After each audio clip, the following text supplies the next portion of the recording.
Hello and welcome to the Vandy 247 podcast presented by FanDuel. I'm your host, Chris Lee. Our guest today, Tim Thompson, color commentator for Vanderbilt men's basketball. We'll talk about Vanderbilt's 71-68 win over Ole Miss. We'll look ahead to Oklahoma next Saturday. Our title sponsor for the show in 2026 is Sylvan Park Ventures, a Nashville-based investment firm partnering with entrepreneurial companies and real estate opportunities through thoughtful capital growth and long-term relationships. Find out more at sylvanparkventures.com. Basketball season is presented by the Wash House. You handle the cheering, we'll handle the laundry with the Wash House Laundry Center's new pickup and delivery service. Your clothes go from dirty to dazzling faster than a Commodore victory. Whether you're a student, alum, or diehard fan, we've got you covered all season long. Schedule your pickup now at washhouseclean.com. The Wash House Laundry Center, Nashville's cleanest play for Commodore Nation. Help out Steve Andrews, good friend of mine, friend of the show for a couple of years now.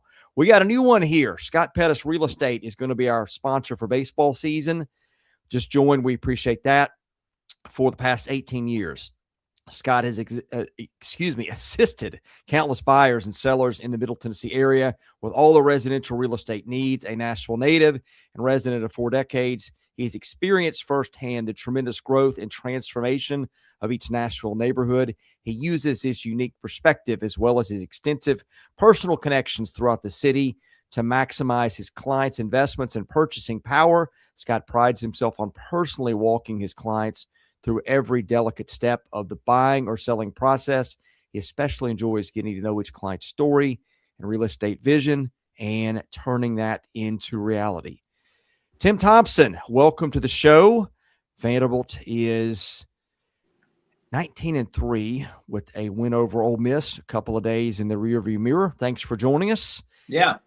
Your thoughts on that and wherever you would like to start with Vanderbilt basketball today.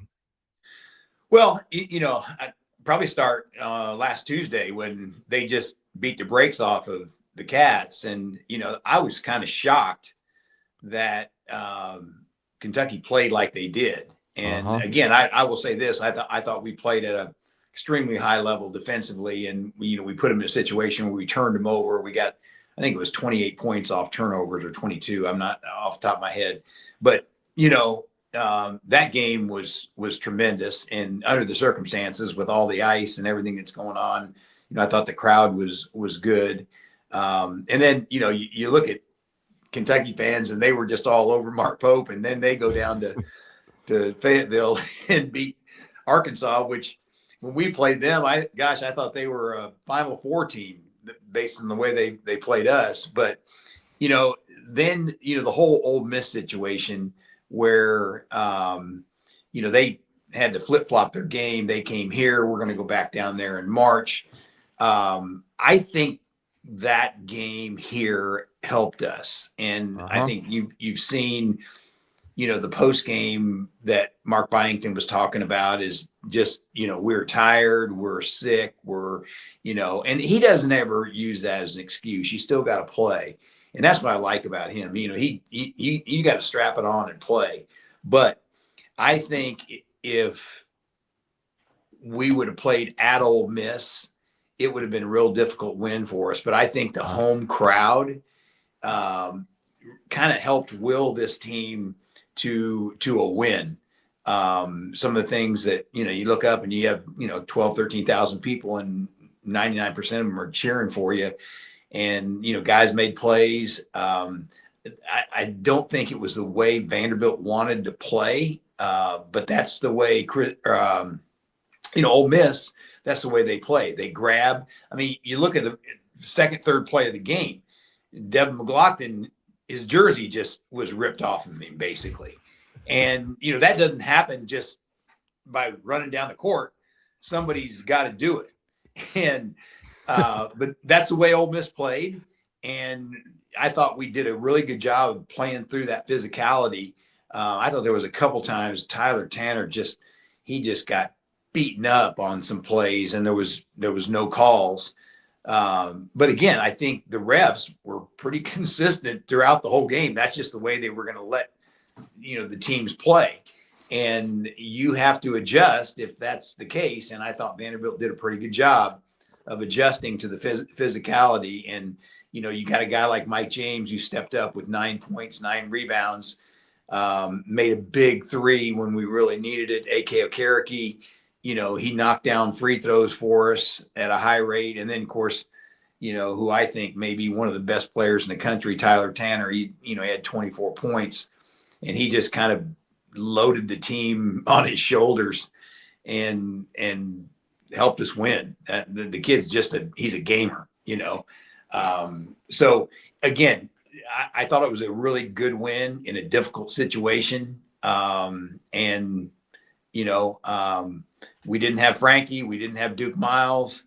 It just, other guys were stepping up. You got guys that need to step up. And I thought Leverett stepped up against Kentucky, and he gave some decent minutes, against Ole Miss. Tyler Harris, he came in, he gave decent minutes. But again, it's just one of those things where, you got to play with the cards that are dealt. And I think we're doing a really good job of that right now. Yeah, I think one sign of a good coach is just the adjustments that Mark Byington has been able to make, because you watch the last 3 halves of basketball, that doesn't look anything like the team we saw the first 16 games. And I'm not saying that to knock players or coaches. It's just a different situation with no Collins, no Miles, and this constant foul trouble and guys getting sick and God knows whatever else happens from day to day.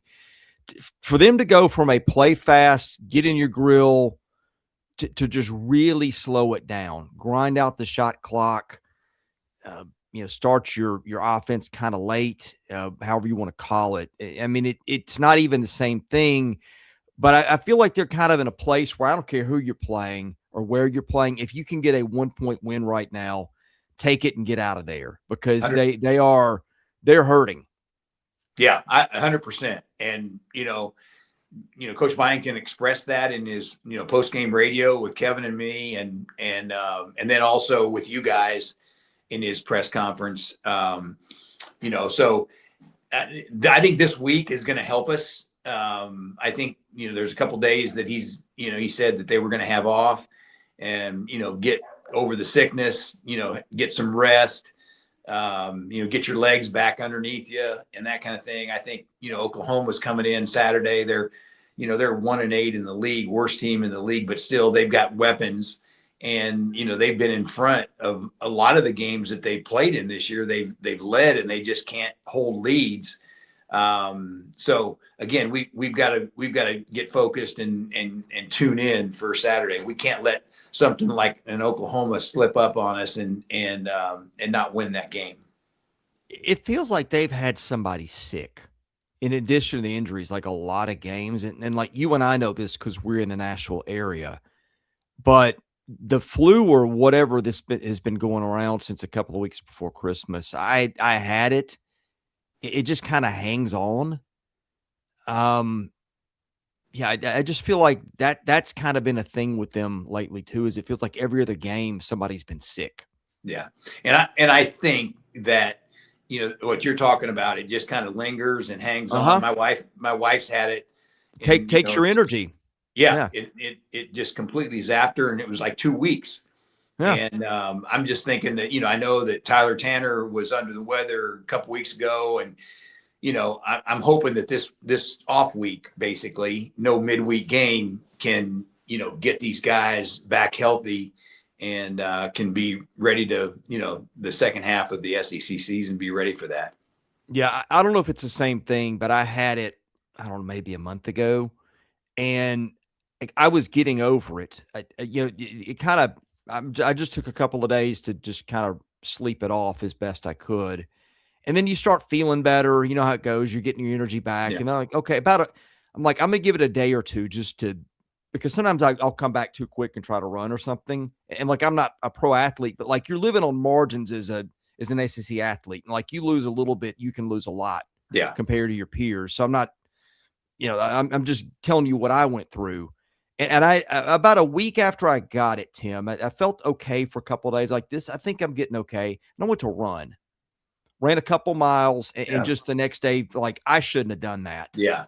It's and you don't feel awful, but it just, like you're tired. And if that's what they're dealing with, then I'm like, it sounds like it's more than that. It's, Jalen Washington threw up in warmups. I can empathize with it, because if that's what's going around, it just really kills a lot of your energy, which you need to play basketball. But speaking of energy, I want to ask you the environment. We are up in what's called the Crow's Nest. It's above whatever the section is on the chairback side. It's as high up as you can get. That's where we sit. And you don't get a really good feel for the atmosphere. You got those banners right in front of us. Like, I can't even see the Jumbotron for replays. If I look through a couple of banners, I can see a little sliver of it. And you can't see probably, I don't know, 65% of the crowd without getting up and leaning over or walking out of the press box and looking around. So you just have no idea of what the atmosphere is like. So because the press conference is all the way downstairs in the lobby below ground, and we're up there, I have to start walking, because if you don't get there on time, you get stuck up in the crowd. They start the press conference without you. They lock the door. So I start walking a few minutes before the game is over. And so I'm walking with a friend of mine, Neil McCready, who covers Ole Miss, was with me. And we just stood down near the floor for the last 3 or 4 minutes and watched. I had not heard it that loud in the gym in a while. I guess the banners are just being high up there, filters the noise. But I looked around, I was like, man, I have not seen this many people for a game that didn't involve Kentucky or Tennessee in a while. And they were really making noise down the stretch. Yeah, and it was, all Vanderbilt fans. And, again, I will say this, the guys that came in gave these fans a reason to cheer. And, you're watching really high-level basketball with this Vanderbilt basketball team. And everybody in Nashville needs to come out and watch them. They're great kids. They love playing together. It's a great coaching staff. Coach Byington does a great job with these kids, preparing them to play. And I just think, they've won, 3 in a row now. Mississippi State, Kentucky, Ole Miss, potentially 4 in a row with Oklahoma. And people need to come out and see these kids. It's fun, especially when they're running and gunning. It is really a lot of fun, and they play at a really high level. Back to where we're going with winning with different pieces, like sticking with Mike James and giving him some time and not giving up is really paying some dividends for them right now, because, again, it is about playing differently. He's made some contributions defensively. I think he's played really hard. He had 9 rebounds really quietly Saturday, and then he hit 3 3-pointers, including probably the biggest shot of the game. I think to see Mike James stay in it and then hit a huge shot when they needed it, and he's hit a couple of big ones lately, with just all the ways he could have lost confidence. I'm happy for him, and I think it says a lot about the job the staff has done to put him in position to when opportunity calls, he was ready to help them. Yeah, no question. I think A.K. Akariki addressed that in the post game of the Ole Miss game. And he talked about how, a lot of kids that aren't getting playing time, they just kind of shut it down. But, Mike has done a really good job of, staying in his routine, being ready. And I think a lot of it too has to do with the assistant coaches. Assistant coaches, I think, do a really good job of interacting with the players. And, they're telling him, hey, you need to be ready. You need to be ready to, come in, play. And he had a big 3 against Wake Forest. He had a big 3, I think it was against Alabama, and really against Ole Miss, Chris. If you think about it, he had 3 or 4 wide open looks that he missed too. And, he knocks down 2 or 3 more of those things. And, you're talking about getting 15, 18 points out of a guy like that. And, I will say this is that, when he's in the game, especially when Tyler Nichols in the game as well, they don't pay as much attention to Mike James as they do to Tyler Nichols. And, he's going to get some open looks, and he's going to continue to get open looks. And he just got to step up like he's been doing with confidence and knock down those shots. But at the same time, defensively and rebounding the basketball from the guard position, I thought he did a great job. He had 9 rebounds in that game against Ole Miss. What did they do to take Tyler Nickel out of the game? I didn't really notice. I just looked up, and he's not a factor. He scored 5 points. I think that was a season low. And like you would expect, he's so consistent. But they just managed to make him a non-factor. Well, and they were doing a lot of switching. Every time that he came, if he cut baseline, off a screen, they were switching. If he came high on the wing, they were switching. If he came high to the top of the circle, they were switching. And that's one of those things where, you just got to play through that. And I will say this, they were physical with him too. They got up, they grabbed him, they pounded him. And to be honest with you, I think he's a little tired as well. Uh-huh. And anytime you play against a team like Ole Miss, who grabs you and holds you and pushes you and do that kind of stuff, you tend to use a lot of energy, trying to get open. And then all of a sudden, next thing you know, you might lose your legs and you're not, on balance quite as much, that kind of thing. But I felt like he looked like he was a little tired. And I think, to Coach Byington's point, we got to get some rest for these guys. Yeah, I think you're right. I think if they play this game in Oxford, it probably turns out differently. I think this turned out to be a blessing for them. Yeah. I said it on the radio after the game. Firmly believe that this was a gift for us at this time of year when we needed to have the home crowd behind us, and we absolutely got it. Another shot? Jalen Washington wasn't great. He scored 4 points, pulled 2 rebounds in 16 minutes. But I mean, hey, he's throwing up in warmups. I gotta applaud anybody that plays through that. If I'm throwing up in warmups, I'm out. Yeah. Well, if I'm throwing up in warmups, I'm not taking the garbage outside, much less playing basketball. Yeah. Yeah. Well, again, it's one of those things where, he's dealt with injuries over his career. And I think he's really produced. Really, it was the second game, I think, down in the Bahamas is when he started to really play at a high level.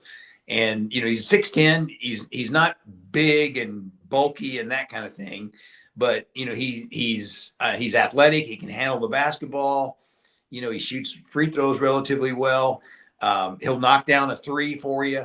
What he's got to do is, he's got to be stronger in his base, because a lot of times what happens is, you get knocked around when you get a rebound down low in an SEC game. I mean, you're getting bumped, you're getting grabbed and all that kind of stuff. And he's got to be able to kind of play through some of that. I thought A.K. Okereke played through a lot of physicality and drew fouls, made baskets in that Ole Miss game. What was the deal with Devin McLaughlin? He was on the injury report, or I guess it's not the injury report, it's the availability report. Made me wonder if he had tweaked something or maybe also been sick. I don't know. I think my understanding, he was kind of under the weather. Yeah. And so I guess they had to list him, and I don't understand the whole, injury report thing, but there's a timing thing that they have to, tell the SEC, who's available, who's not available, if they're questionable or whatever. And I think what they did is they listed him as maybe questionable or probable because of him maybe being a little bit sick.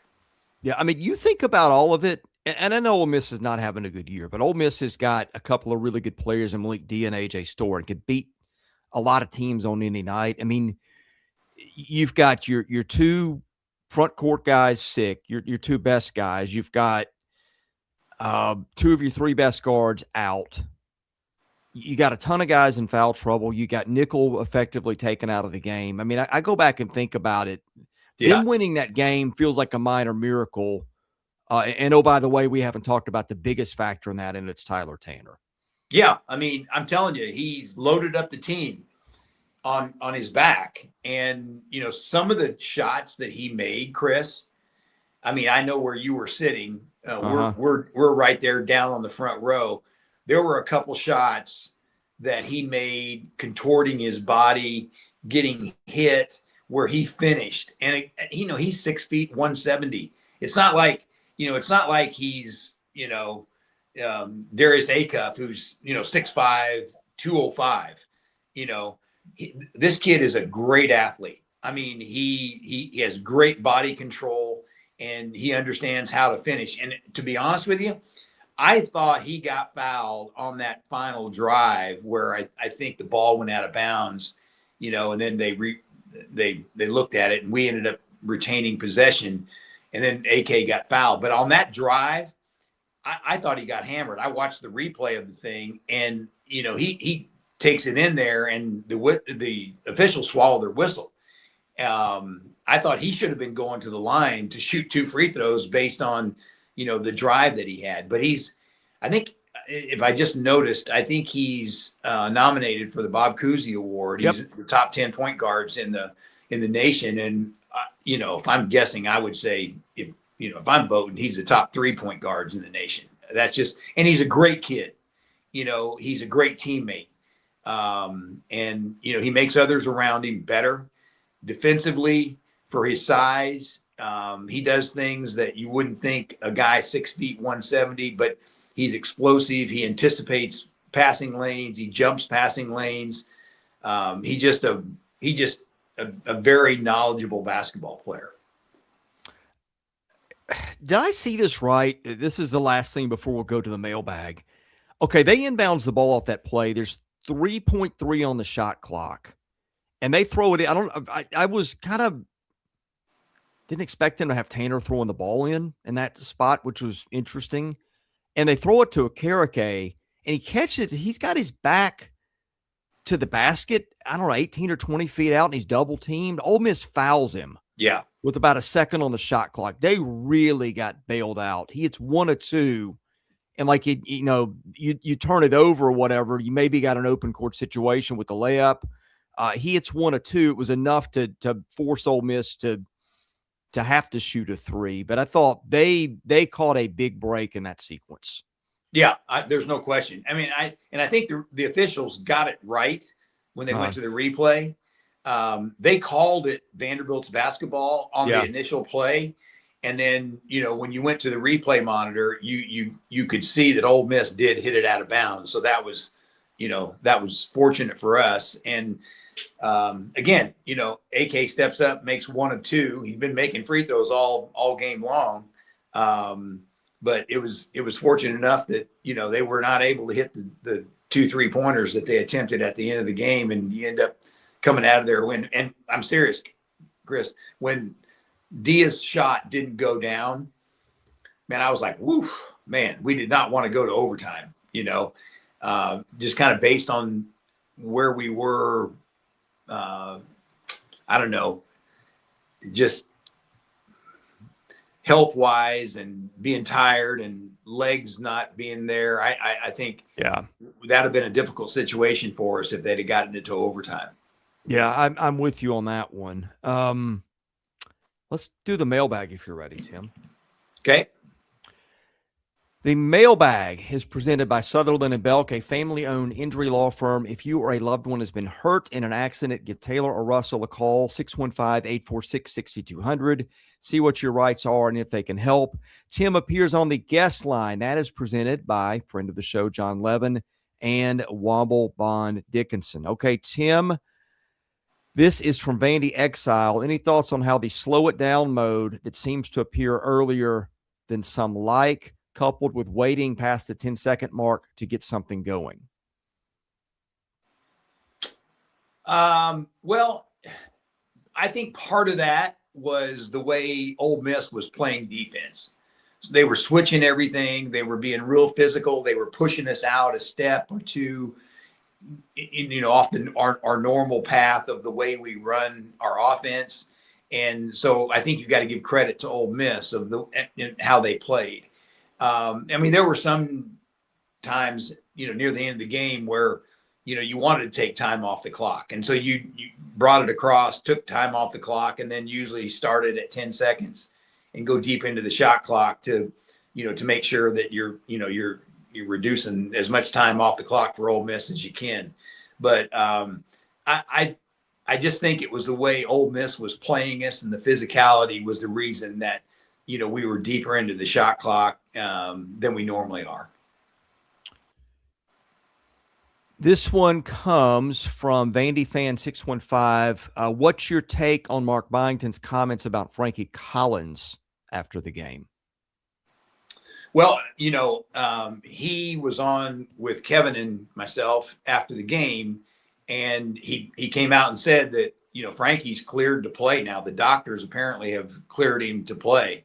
And I mean, that's really all I know. I've seen Frankie do some, warm up stuff in practice when we're on the road, that he appears to be better. And so, and then I think he also addressed it with you guys in your press conference. And I just think, it's, doctors have cleared him. So now it's time to make a decision to play. Yeah, that feels like either he's just not in shape yet, or there's a disagreement of how well he is, or something else. I'll just leave it there for now. But without knowing exactly what's going on. But anyway. Yeah. And again, really the only thing that I know is what Coach Byington said at the press or the post game is that he's cleared to play. And then he did the same thing with you guys. So, I think the trainers and all those people probably have to get together and determine, at what level, he's going to be able to come back. And if there's maybe limited minutes or whatever. 3 from Charleston alum. First one, explain the better rebounding of late. Number one, I think, you look at Mike James, our guards are rebounding the basketball better. After that Arkansas game, Coach Byington was not pleased. And I think that there was probably a couple practices that, it's time to be more physical, play through some of this physicality and not get, beat up and bumped around. And really Mississippi State, Kentucky, Ole Miss, I thought we did a really good job of rebounding the basketball, creating turnovers, getting points off turnovers, getting up and down the floor.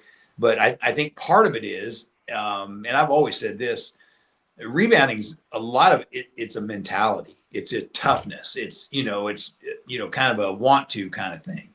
And I think that, we've done a better job of being tougher and more physical on the boards. Next one from Charleston alum. What is the game plan if neither Collins or Miles can return? Well, I think they both can return. But again, you've played without Duke, 4 times now, and you've won all the games that he's not played in. So I just think you got to have guys that are next up, step up. Mike James, Tyler Harris, Leverett, those kind of guys got to step in and play. And, the other thing too is the NCAA selection committee is looking at Vanderbilt and they're saying, okay, they're winning games without Miles and Collins. And I think they evaluate that and they say, where are they going to be when these guys get back? And I think the NCAA selection committee has confidence in Vanderbilt that they're going to be a better team if they can get these 2 guys back, as the season goes towards the NCAA tournament. But, I just think if we can get both those guys back in the rotation consistently, like we had them the first, 16 games or maybe 15 games or whatever, we become a different team because now all of a sudden you've got Frankie Collins, Duke Miles, and Tyler Tanner, and now you can get Tanner some rest. I mean, you look at the minutes that Tanner had. He played almost 37 minutes against Ole Miss. And to me, this time of the season, that's too many minutes. But you gotta play. You don't have a choice. You don't have a choice. But if you can get Duke and Frankie back, now all of a sudden you can maybe reduce that down to 30 minutes. You get him 6 extra minutes of rest, and now he becomes a even better factor on the team when he's not so fatigued. So I think it's important for us to get those guys back, but Again, it's, doctors clearing and, Duke's still in, I think, the protocol after, his procedure that he had.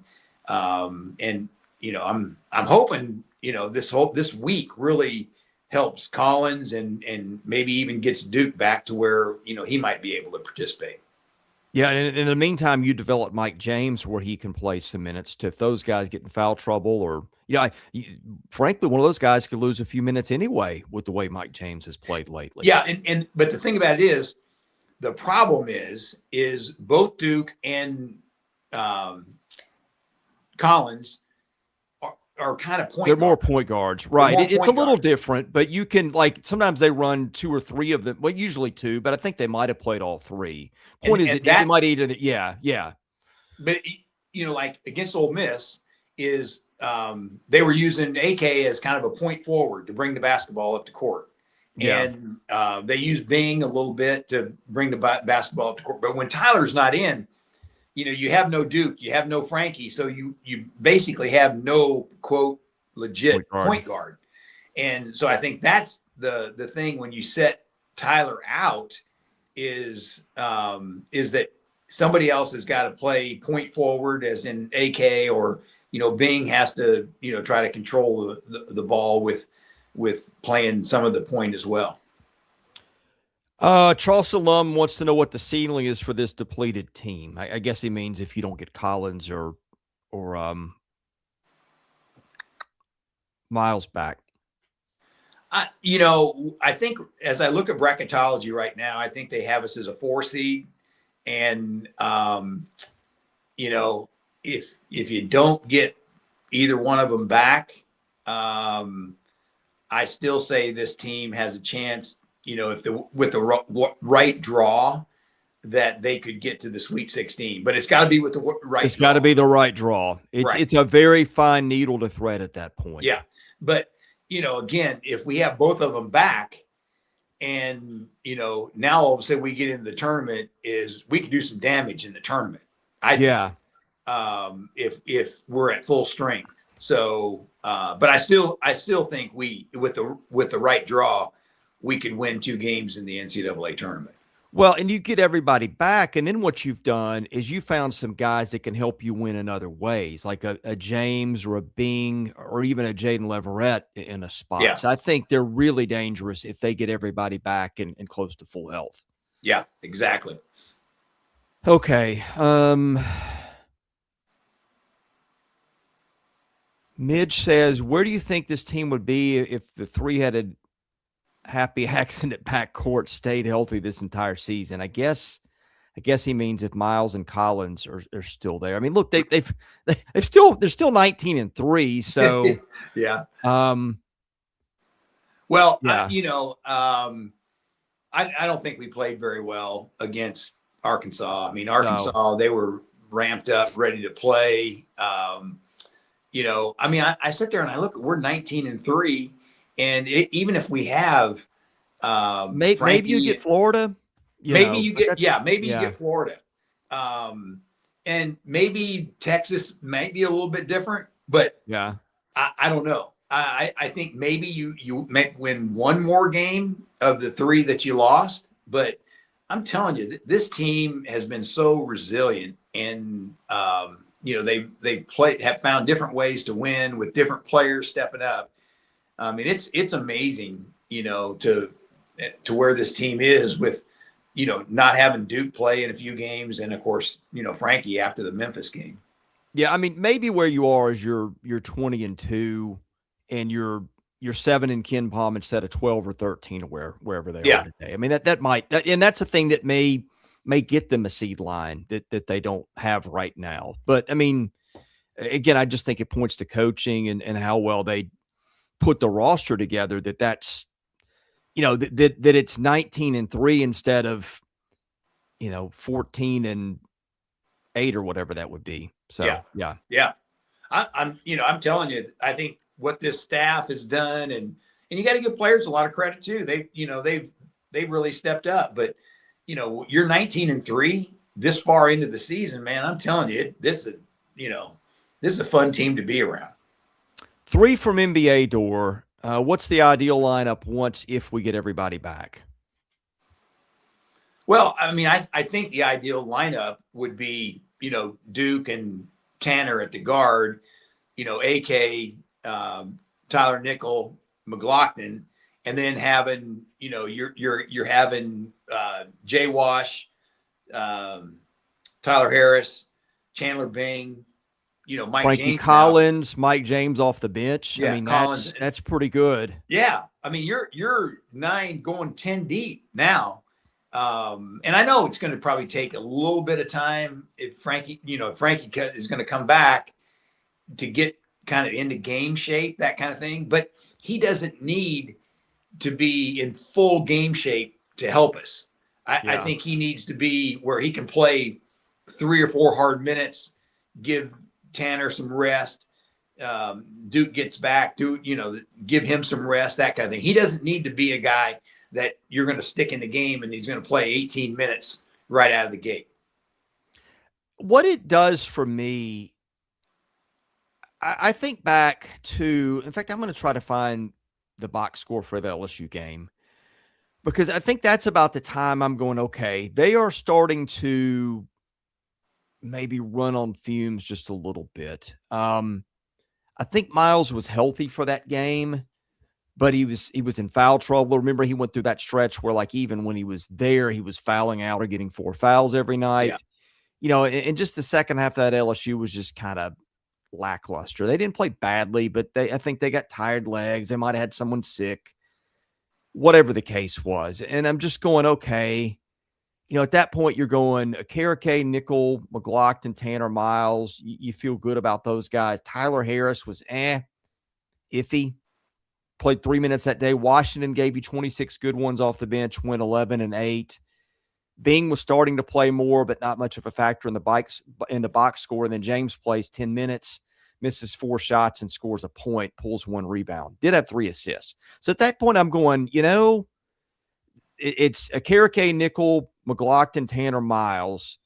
That's your starting 5. You trust Washington off the bench. And that other day, Washington was the only other guy who was any good. So you're going, okay, well, Collins would give him 7, and maybe Harris returns to what he was before. Now you're going, okay, you've seen Harris give him flashes. You've seen Bing give him flashes. You've seen James really step it up. You've seen Leverett give him, a couple of minutes here and there. I think you look at it now and go, it's gone from maybe 7 usable parts to potentially 11. Yeah.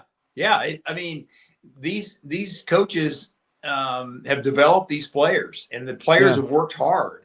And, I just think that the coaches have given these young kids confidence. And, you look at Leverett, who comes in against Kentucky, has the dunk over Moreno, and then the putback at the end of the first half. And so he's pumped up, and, he didn't play a lot in the second half, but at the same time, he came in and gave us great minutes for the time that he was in there. And he doesn't have to go in and play 12 minutes a game, 13 minutes a game. He gives us 8 to 10 minutes a game and just some positive stuff, rebound, defend, maybe score a basket, that kind of thing. That's all they need from him. Let's see. NBA Dorm wants to know, is the jumbo lineup their best chance against athletic teams? I don't know. It's a different lineup. It puts Glock at the 4.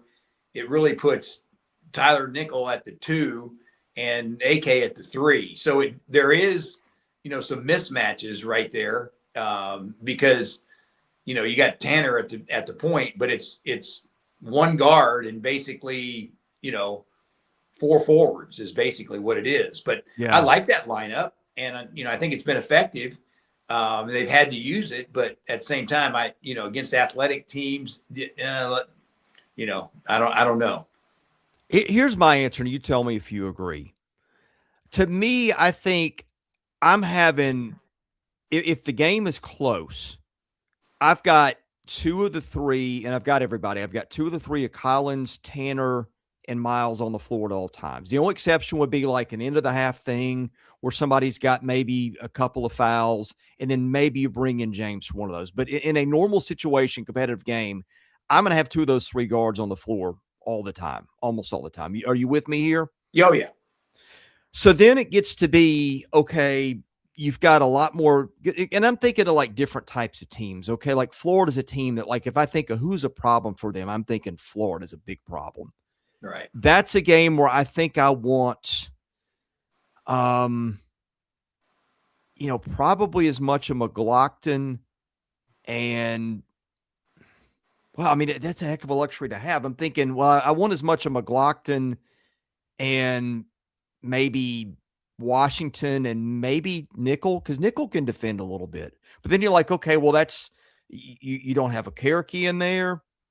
And then maybe Leverett second time around, if there's another against Florida, a little more experience, maybe plays 5 minutes to give them a spell. I just think to me, it depends on who you're playing, because the way they can play and the way they can match up, you can go so many different ways now. Like if you play St. Mary's again, like you saw the trouble their guards gave, like why change what's working? I'd do that. But like if you're playing a really tall physical team, you're going to need more of the guys that can really bang underneath and get physical with people. And that might mean, I don't know who that means less minutes for, but it's less minutes for somebody. Yeah. And again, we talk about matchups in the NCAA tournament. Uh-huh. You don't want to see a team like Florida. No. Early on that. I mean, ever. And they're special. I'm going to tell you right now, I think they're the best team in the league right now. But the size that they have and just how well they're playing right now, they're playing at a pretty elite level. Yeah, I mean, I could see them getting something in the tournament just for argument's sake, because they play these teams. Like you play St. Mary's one game, and the minutes look very different than they do when they play Florida the second time around because of who you're playing. Right, exactly. Now, like the same weekend, you could just like it almost would look like two completely different teams. So, not completely, but okay. I think this is the last one. NBA Door wants your prediction for the rest of the season. Says I see us finishing 11-7 to 13-5. Gosh, that's hard. I think we definitely win home games. And I think we're going to get another win, at least one win on the road, whether it's at Ole Miss. Tennessee's playing better right now. I could see us getting Tennessee on the road if they're not playing their best. I will say this: Texas A&M at home, Buckyball has, I wasn't sure if that was going to translate to the SEC, translated. But it's translated. And I think that's going to be a really fun game to watch because we like to go, they like to go, and it's going to be at Memorial. I think that's going to be a real high-level basketball game. You can't take any game on this schedule for granted. No. Here on out. Yeah. I mean, even Oklahoma, that's the easiest one left, but Oklahoma has been close against nearly everybody. Yeah, that's what I'm saying. I mean, they've led in a lot of the games that they've played, and they just can't finish. And I was who'd they play the other night? They were up like 22-5 early in the game, and next thing you know, you just 22-10, 22-23-13, 25-21. Next thing you know, it was like 1 point or 2 points at halftime, and they just couldn't, they couldn't score and they couldn't hold a lead. I feel like 5-3 feels like a victory here on out because you got road trips at Auburn, at Kentucky, at Tennessee, at Ole Miss. Even Missouri won't be easy. Missouri's got some big players. A&M here won't be easy. Tennessee here is a tough matchup. I mean, it's suddenly starting to feel like that's because I think earlier we looked at it and said, okay, that's Arkansas, Texas. That may be the toughest stretch. But I mean, the way Tennessee's playing, the way Kentucky can play when it wants to play. I mean, I don't have any clue. Well, if you get 5 more wins, I think, I think that's doable, and it'd put you in a situation where, you probably maintain that 4 or 5 seed. But again, we got to get some guys back. We got to get everybody healthy too. That's the most important thing is, we get Frankie back, we get Duke back, and then everybody get over everything that they're dealing with right now. That has to happen first, I think. You go 5-3. That makes you at the end of the season 24-6 in the regular season. Yeah. Split in the tournament, go 1-1. You're what then? You're 25-7. Yeah. That feels like probably a 4 seed, maybe a 3. Yeah. No, I don't think it's no worse than a 5. Right. But Chris, if you just said, hey, we'll go 25-7 this year, you'd have folded up and said, hey, I'll take it right now. Let's meet in March. Yeah. And oh, by the way, you're going to lose 2 of your better players for extended periods of time and have a bunch of other guys sick, foul trouble, whatever. Like you 100% take that. Yeah. 100. Yeah. And so, I just think we got to keep plugging, and, Coach Byington, he has that mindset, other guys are going to step up. We're going to play with who we have available, and we're going to try to game plan it. And, we're going to have guys make plays. And, I just hope that we can get Tanner some rest a little bit. Because he took a physical beating against Ole Miss. There was one time they grabbed his jersey and just almost threw him to the ground, 2 guys. And, Coach Byington was all over the officials. And it was obvious exactly what happened, but, his drives to the basket, he was getting pounded. So I think we've got to get him into a situation where we can give him some rest. Yeah. And by the way, there's a path to 6-2 or 7-1 in there too. Like if they get healthy and catch teams on the right night. Yeah. So for sure. Tim, any parting thoughts before we end the show today? No, I just, it's like I said earlier, this team is really fun to watch. They're well coached. They love playing with one another. They play basketball the way it should be played. And it's an entertaining event to watch them play. You and I, we've had the luxury of watching them and know what that's about. But they're people that, may have seen them on TV. They need to come to Memorial and watch it in person because it's electric, and these guys they're really fun to watch. Yeah. All right. We'll end it today. Podcast has always been free. We plan for it to be. Here's how you can help keep it that way. Support our sponsors. Give the podcast a review and a 5-star rating. If you're listening and haven't subscribed to Vandy 247, please do that.